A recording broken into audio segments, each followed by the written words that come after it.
Alors, excusez-moi, je vais d'abord parler belge et pas français, mais il paraît qu'il y a un excellent traducteur-interprète dans la salle, et donc si à un moment il y a un problème de communication, je vous charge d'organiser la traduction. Alors, Schaerbeek, non, Schaerbeek, vous connaissez sans connaître parce que c'est la ville natale de Jacques Brel. Il y a vécu, il y a grandi, il y a même fait du scoutisme. Je ne sais pas s'il faisait du cheval à Schaerbeek, je ne sais pas. Plus sérieusement, mesdames, messieurs, je voudrais d'abord remercier et féliciter les organisateurs. À mon avis, vous êtes les meilleurs, mais vous ne le savez pas, ou plus. Et en tout cas, si j'ai bien compris les subtilités de la gestion publique et politique des haras et de l'IFCE, on ne vous le dit pas assez, et surtout, on ne vous le montre pas, peu plus, biffer la mention inutile. Mesdames, Messieurs, les organisateurs nous ont invités à témoigner. Dans quelques 15 ou 20 minutes, M. Bouvy, directeur du service, qui chapeaute notre équipe hippomobile, illustrera synthétiquement et avec précision les chiffres et les faits. Mon rôle est de vous expliquer la genèse du projet et ensuite et surtout à insister Marion Lotte, son futur. Je vous rassure immédiatement, même si je suis un élu local depuis 27 années et adjoint au maire depuis 21 ans, je ne suis pas en campagne, je ne vous ferai donc aucune promesse et peut-être quelques conseils et surtout vous convaincre que oui, c'est possible. La plus grande difficulté, me semble-t-il, au départ d'un tel projet, est de trouver la bonne paire d'as. Vous savez mieux que moi combien le couple chevalier-cavalier, le cheval-cavalier, est critique pour bien et mieux monter. Eh bien, pour monter un vrai projet cheval en ville, il faut trouver une paire, un couple, élu fonctionnaire. Car mener un tel projet seulement à partir des agents locaux, des agents territoriaux, des fonctionnaires, et donc sans le soutien d'un élu, ce sera difficile. Et vous vous doutez bien qu'un élu seul, sans fonctionnaire, sans agent, ne peut aucun projet, à part produire des mots, spécialité universelle de notre profession que je représente aujourd'hui. C'est certes utile, mais c'est seulement spéculatif et jamais opératif. Alors, je ne connais pas l'alchimie de chacun de vos territoires, de vos localités, de vos municipalités, de vos communes, de vos villes. Mais voilà, ça demande un peu de chance, un peu de finesse, un peu de psychologie. Et s'il y a des élus dans la salle, je crois qu'il y en a l'un ou l'autre, vous devez chercher un partenaire pour travailler, je veux dire. Et si vous êtes fonctionnaire quelque part chargé de cela ou en voie d'être chargé, ben, il me semble que la première des choses à faire, c'est de trouver un référent, un élu. Pas un élu de l'opposition de préférence. De la majorité, c'est mieux. Et plus il est gradé, mieux c'est. Et n'oubliez pas aussi d'aller convaincre, comment vous appelez ça, vous? Votre directeur de la ville? Votre directeur des services généraux? Des services techniques. Enfin, le plus grand, le plus haut des fonctionnaires, parce que c'est la même chose. Si vous l'avez avec vous, c'est mieux. Après cela, il faut quelques ingrédients de base. Ben, il faut une idée. Mais ça, en participant à un colloque comme celui-ci, ou en lisant un peu, ça ne devrait pas être trop compliqué. Après, il faut de la volonté. De la vraie volonté. Pas 15 jours, pas 3 semaines. Il faut vraiment s'interroger sur ce que l'on veut. Et tant que ce n'est pas clair, il ne faut pas passer à l'étape suivante. Parce qu'une ville n'est pas une autre, une agglomération n'est pas une banlieue, une campagne n'est pas une ville. Et la topographie, Ah oui, la topographie. Et le climat. Ah oui, le climat. Et la Corse, si j'ai bien compris, ce n'est pas tout à fait la même chose que les Flandres françaises. De la volonté, de la volonté. Et puis, vous, fonctionnaires, vous, élus, il faudra de la conviction. Parce que oui, ce sont des projets, au début, quand on en parle, on vous regarde un peu comme ça, mais avec quoi il vient, lui? Hein? C'est un peu, comment on appelle ça? Non, je ne sais plus. Enfin bref. Ouais. Il faut convaincre. Il faut convaincre, et pour convaincre à un moment, il faut être sérieux. Et il faut éviter qu'on puisse vous taxer trop vite de bobo, écolo, nostalgique, ce que je ne suis pas du tout.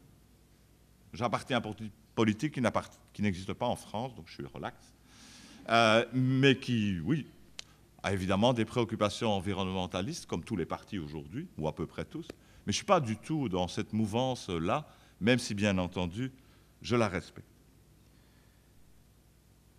Il faut donc de la conviction pour convaincre, à un moment, les organes de décision. C'est là que ça va se jouer. C'est là que ça va se jouer.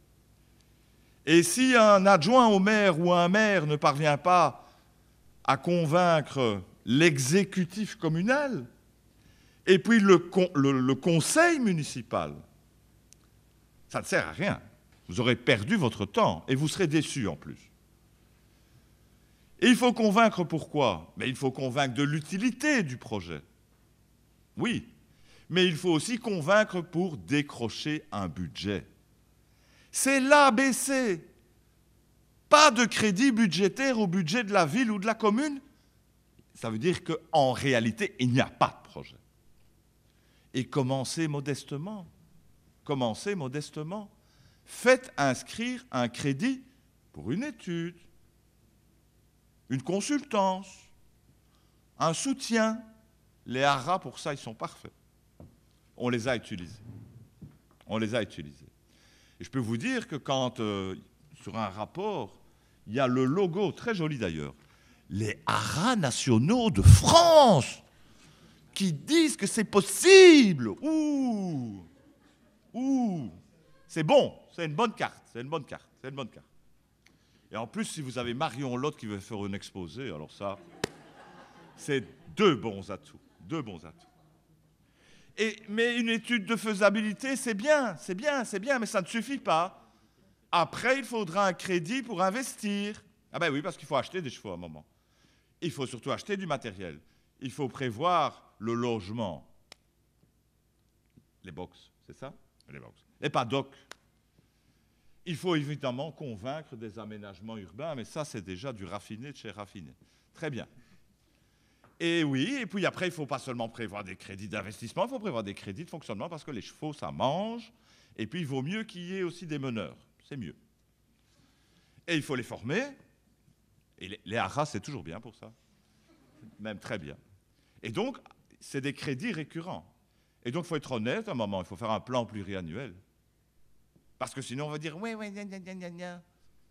Non, il faut convaincre. Il faut être transparent. Il faut donc de l'endurance, vous l'avez compris. Et puis en même temps, mais c'est un conseil pour mes collègues, mais vous pouvez l'entendre aussi, il faut être capable d'avoir de la modestie. Parce que vous connaissez la gestion publique, la politique locale. Il y a deux types de projets.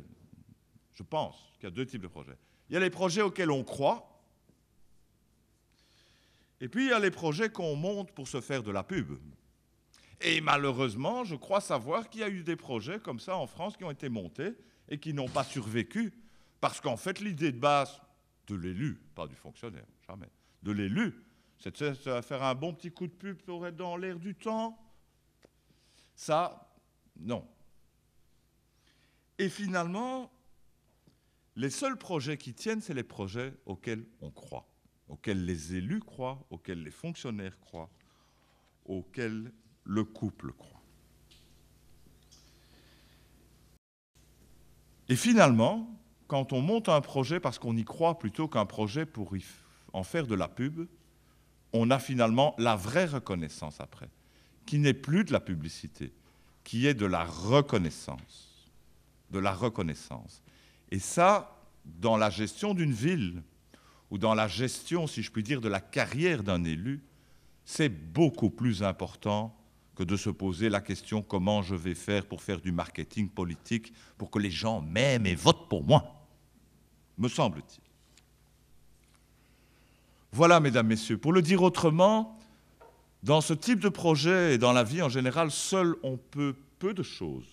Et ensemble, je pense qu'on peut faire beaucoup de choses. Et finalement, je suis un peu surpris parce qu'en France, par rapport au cheval, vous avez un patrimoine, un savoir-faire incroyable, qui est quasiment exhaustif. Vous êtes une référence, une source de connaissances, j'oserais dire une lumière. Et l'impression que nous avons là, nous, loin dans le nord, c'est que cette lumière est en train de vaciller. Je vous en supplie, reprenez-vous. Vous êtes aussi responsable de votre avenir, de l'héritage que vous avez reçu, et de sa transmission. Battez-vous, utilisez votre savoir-faire et surtout faites-le savoir. Faites savoir encore et toujours. Expliquez, communiquez, pétitionnez, convainquez et surtout réalisez. Et vous trouverez un sens profond à votre travail. Vous rendrez les gens heureux, ça vous le savez, et vous prendrez ainsi votre place dans la longue chaîne de la domestication et de l'utilisation de notre plus noble conquête. Et puis le futur. Alors, nous sommes dans une ville, vraiment une ville. Donc, je suis incapable de vous parler de la place du cheval dans la campagne ou dans les tout petits villages ou petites agglomérations. Bruxelles, c'est quand même 1 300 000 habitants et notre municipalité, c'est à peu près 135 000 habitants. Et vous le savez, peut-être Bruxelles est la deuxième ville européenne la plus congestionnée. La plus congestionnée. Voilà, bon.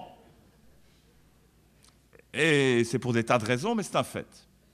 La vitesse moyenne pendant les jours ouvrables a été mesurée et a été calculée et estimée à 30 km par heure. Mais c'est une moyenne qui varie entre 0 et, on va dire, 50. Et c'est pénible de se déplacer en voiture ou en transport en commun quand ils ne sont pas en site propre pendant les heures de pointe. Mais il n'y a plus d'heures de pointe.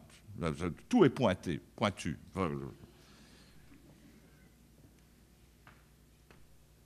Alors, nous, on aimerait bien, vous les voyez, ils sont 2, ils sont formidables, ils sont belges, ils sont ardennais.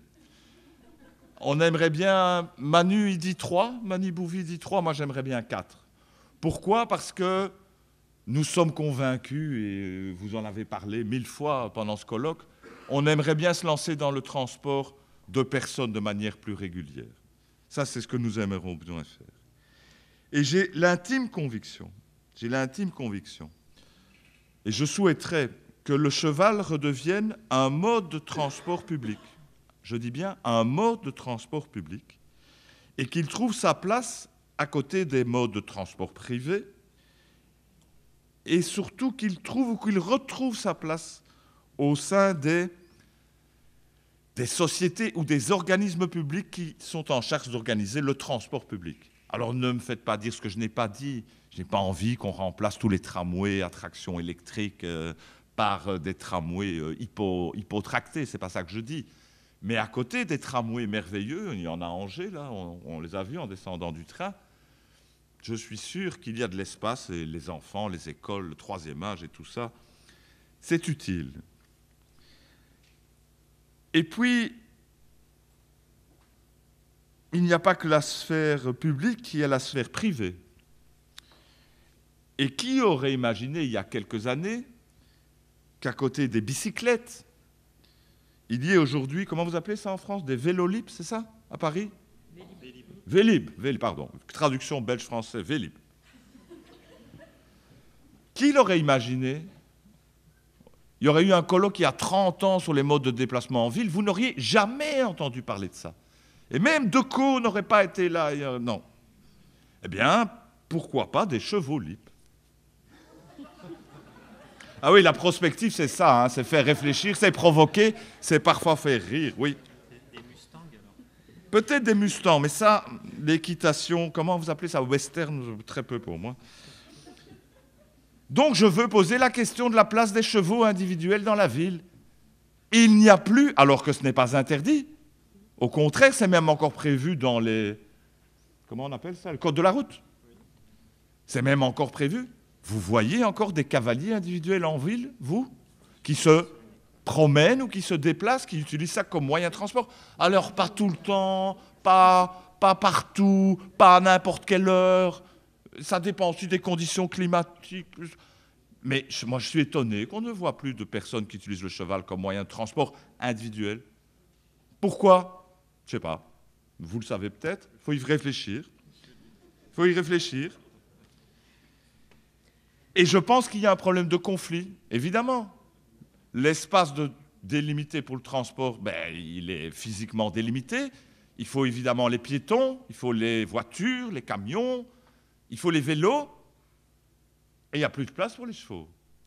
Alors on dit les chevaux, c'est sur la voirie réservée aux véhicules automoteurs. Et pourquoi ne pas les mettre sur les pistes cyclables, partagées avec les cyclistes? En Belgique, en tout cas, les pistes cyclables sont exclusivement réservées aux cyclistes. C'est scandaleux. Je trouve que les chevaux devraient avoir le droit, et les cavaliers avoir le droit, d'emprunter les pistes cyclables. Peut-être ça favoriserait le retour du cheval individuel comme mode de transport privé dans des parties de la ville ou dans la ville. Et puis, je dois accélérer. Là, je vais accélérer. Et je termine. Et puis, il y a le mode des PME, des commerçants itinérants. Je trouve ça triste, moi, qu'il y ait encore beaucoup de camionnettes de glaciers, de gaufriers, de couscoussiers, de churrossiers. Eh bien, pourquoi est-ce qu'ils n'utilisent pas des véhicules tirés par des chevaux? Ce serait sympa pour les enfants. Le marchand de glace, le marchand de churros et de gaufres et de nourriture.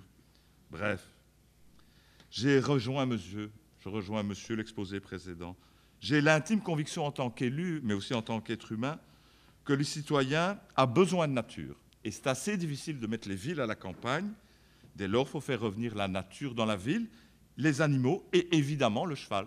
Et tout ce que nous pouvons faire pour favoriser le retour du cheval en ville, nous devons le faire afin de compenser finalement quoi? L'hyper-compétitivité qu'on exige aujourd'hui des travailleurs, des salariés et même des fonctionnaires. Il faut aussi pouvoir de temps en temps se réapproprier les modes de transport doux. Excusez-moi, j'ai été trop long, je passe la parole à Manu Bouvy.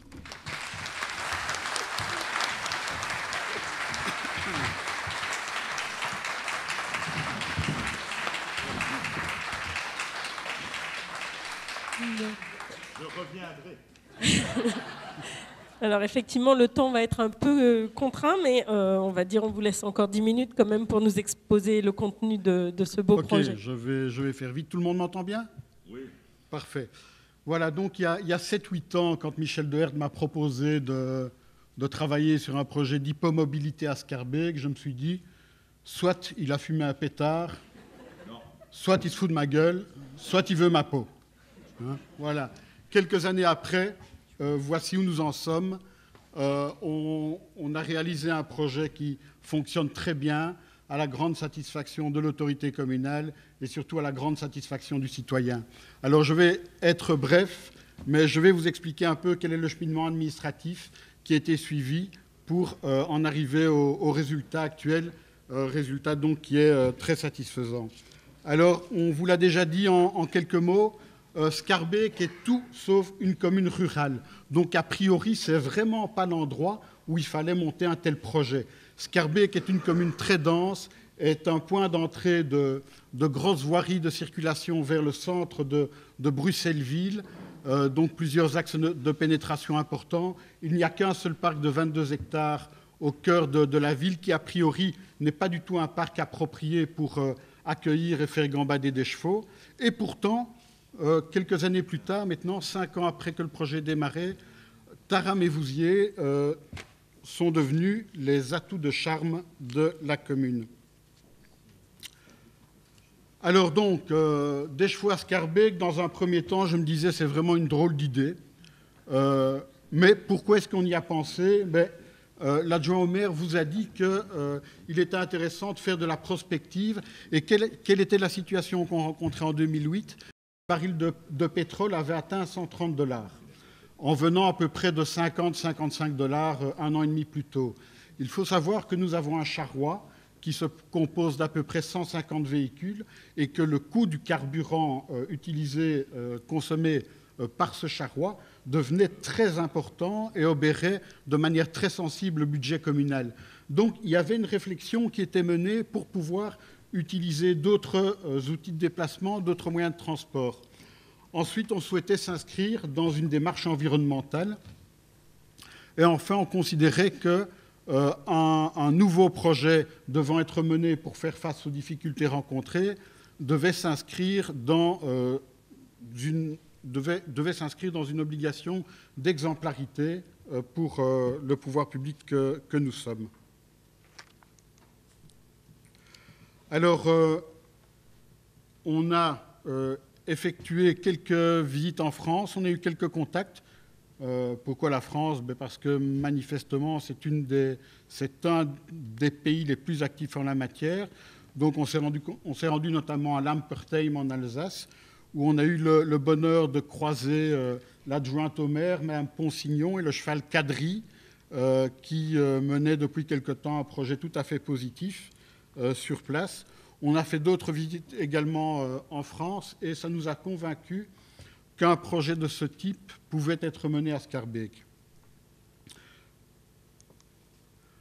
Cependant,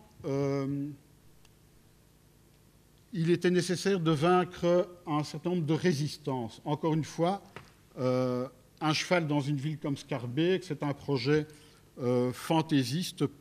C'était considéré par beaucoup pour un projet fantaisiste, rétrograde, dangereux. Et donc, on considérait qu'il nous fallait une caution.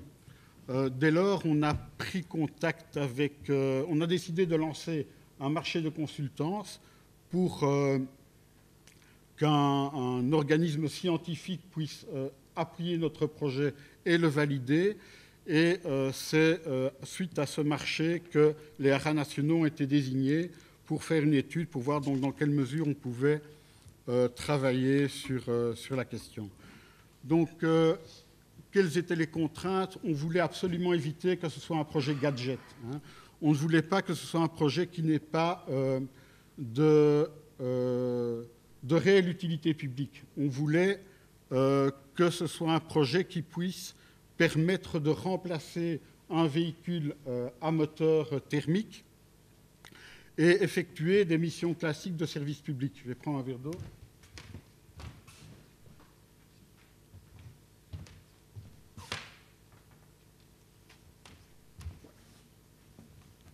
Ce qu'on considérait aussi, c'est qu'il fallait bien évidemment veiller à assurer la sécurité et le bien-être de l'attelage. Donc il y avait cet impératif qui était très important. On devait pouvoir assurer la formation du personnel. Et alors, il y a un objectif général dans tout projet de service public. Ce n'est pas parce qu'on est fonctionnaire que l'argent qu'on engage n'est pas celui qui vient de notre poche qu'on peut dépenser de manière déraisonnable. Donc il fallait maîtriser les coûts. Alors, les haras nationaux de France ont présenté un rapport qui était validé par le collège des bourgmestres échevins de la commune. Et suite à ça, donc, on a décidé d'acheter 2 chevaux, le matériel nécessaire.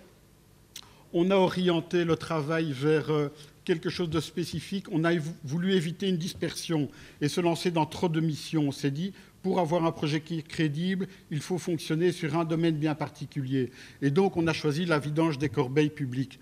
On a un parc d'à peu près 850 corbeilles publiques à Schaerbeek et on s'est donné pour objectif de mettre au rencard un véhicule assurant la vidange de 200 corbeilles par jour et de remplacer ce véhicule classique par un véhicule à clé. On a commencé un travail de sélection et de formation des meneurs. Ça n'a pas été simple parce que vous imaginez, un meneur d'attelage en ville, ça ne se trouve pas sous le pied d'un cheval. On a une équipe, le service que je dirige se compose d'un nombre assez important d'individus. C'est un service de 200, 220, 230 agents. Et donc, on s'est dit aussi au départ, bon sang, le projet Hippomobile, c'est un moyen qui pourrait valoriser certains membres du personnel. Donc, on a commencé à faire un appel en interne en proposant à certains ouvriers de faire partie de l'équipe et de devenir meneur après une formation. La sélection des candidats a été faite avec les haras nationaux et on a commencé de cette manière. On a aussi fait quelques travaux d'aménagement en transformant hangar en écurie et en créant un paddock. Alors donc, voilà une partie de l'équipe. Et au milieu, on voit nos amis Taram et Vouzier, donc, qui ont actuellement 9 ans et 11 ans, qui viennent de chez Yves Olivier à Recogne, dans le sud de la Belgique, et qui sont mes collaborateurs donc, depuis le 21 mars 2011, pour mon plus grand bonheur et pour le plus grand bonheur de la population scarbécoise. Je vais essayer d'accélérer un peu. Alors donc, ce sont des chevaux de trait ardennais belges. Pourquoi avons-nous choisi des chevaux de trait ardennais belges et non français? Mais des mauvaises langues disent que c'est parce qu'ils sont meilleurs. Ce sont de mauvaises langues. Alors, on a reçu l'aide de Marion pour les sélectionner, et c'est avec Marion Lotte qu'on a sillonné le sud de la Belgique et aussi le Grand-Duché de Luxembourg, ce qui m'a valu une folle soirée avec elle, parce qu'on a été pris dans une tempête de neige en soirée du côté du Grand-Duché de Luxembourg. On s'est retrouvé vers 9h du soir à essayer un attelage de 2 frisons. Je me souviens d'un parcours au grand trot dans un petit village du Grand-Duché. C'était vraiment hallucinant. Je me souviendrai de cette soirée toute ma vie. Merci Marion. Alors, on a eu de la chance. On a trouvé d'excellents chevaux. L'équipe, elle est constituée de 6 personnes qui alternent les rôles de meneur et de convoyeur. Donc, c'est vraiment une équipe qui travaille en équipe où on demande à une personne d'être meneur un jour, le lendemain, elle est convoyeur, donc elle vidange les corbeilles. Il y a une nécessité, on a voulu qu'il y ait cette solidarité entre personnes et qu'il n'y ait pas des travailleurs d'élite et des travailleurs de seconde zone. Ça a été assez compliqué, la gestion du personnel. Il y a eu pas mal de tâtonnements, mais maintenant j'ai une équipe stable et vraiment performante. Ce qu'on a fait aussi d'important, c'est qu'on n'a pas voulu gérer les chevaux sur la base d'un horaire administratif. On ne s'est pas dit, les fonctionnaires travaillent de 7h du matin à 15h, donc les chevaux, on les sort à 7h, on les rentre à 15h. Donc les chevaux, en fait, on les sort à 7h du matin et on les rentre à 7h du soir. Donc on s'est adapté au bien-être du cheval, au comportement du cheval, et on a orienté le travail de l'équipe de cette manière-là. On veille bien sûr à former de façon régulière et de manière permanente les meneurs. Et comme on a eu des difficultés de recrutement en interne, on est passé aussi à un recrutement externe. Alors, qu'est-ce qui m'a le plus étonné quand les chevaux sont arrivés? C'est le fait qu'immédiatement, les chevaux se sont révélés être très bien adaptés au travail en ville. Je me souviens m'être dit, quelques jours avant que les chevaux n'arrivent, en tout état de cause, une chose est claire, la grosse place Mézère de Schaerbeek, qui est une place énorme avec une circulation tout à fait anarchique, beaucoup à Bruxelles l'appellent même place Misère. Je me suis dit, jamais avec l'attelage, je ne traverserai la place Mézère. Une semaine après l'arrivée des chevaux, je traversais la place Mézère avec l'attelage. Donc vraiment, l'intégration des chevaux par rapport à la circulation en ville n'a pas posé la moindre difficulté. Donc il y a eu un travail de prise en main, un travail de mise en place de tous les éléments dispositifs. Alors voilà quelques photos. Donc l'arrivée, on voit Taram, on voit Vouzier qui descend du camion qui l'amenait chez nous à Schaerbeek. On a plusieurs véhicules. On utilise principalement l'hippobus que vous voyez là, Et alors une hypobène, 2 véhicules achetés chez un fournisseur français. Bon, vous voyez les soins, l'attelage, la première sortie. On a aménagé un paddock. Je vous l'ai dit, on a une activité de base, mais on s'est rendu compte rapidement de la grande polyvalence des chevaux et aussi d'une demande de différents secteurs pour différentes activités qui étaient valorisantes à la fois pour la commune en termes d'image, pour les utilisateurs des chevaux. Donc, l'adjoint au maire tout à l'heure me disait encore à quel point les enfants des écoles étaient contents de voir arriver les chevaux devant l'école pour faire un petit parcours par-ci ou par-là. On accueille des personnes handicapées, des seniors, on est présent aux fêtes de quartier. Alors le budget, je vais passer rapidement là-dessus, mais il n'y a pas photo entre l'investissement nécessaire pour un véhicule hippomobile et le matériel qui va avec, et l'investissement nécessaire pour un véhicule classique. On est au minimum dans un rapport de 1 à 2, voire 1 à 3. Hein. Donc au niveau de l'investissement, tout ce qui est lié au cheval est nettement moins cher qu'un véhicule classique. Et au niveau des frais de fonctionnement, on est nettement de ça également. Alors le bilan, après 5 ans d'activité, de manière classique, avantage environnemental, avantage économique, avantage social. On l'a dit tout à l'heure, mais c'est vrai qu'on n'a jamais vu un enfant ou un citoyen caresser un camion poubelle.